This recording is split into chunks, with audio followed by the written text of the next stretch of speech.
You know, I have found that about 90% of what religious people talk about from a biblical perspective is totally irrelevant. It's what I call worthless knowledge.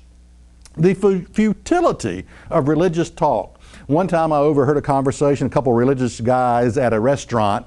They were talking about the verse in the resurrection chapter, 1 Corinthians 15, about in a moment, in a twinkling of an eye.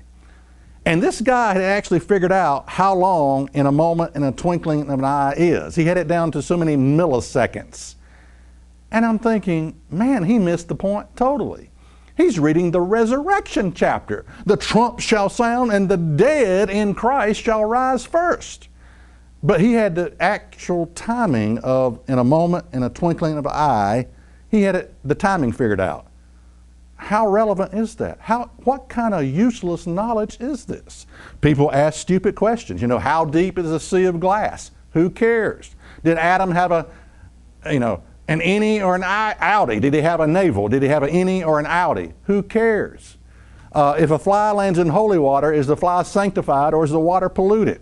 Who cares? And then you got charts and end time events and calendars and meanings of Greek and Hebrew words. Again, who cares? You know, and then you got prophecy. A lot of churches use prophecy as a drawing card. People want to know the future. What's going to happen? But what good is it to know the future if you're not going to be a part of it?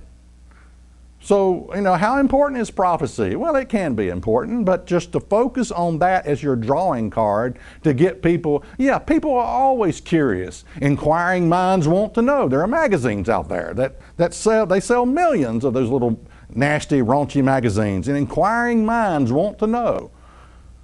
But the question is, why do you want to know God?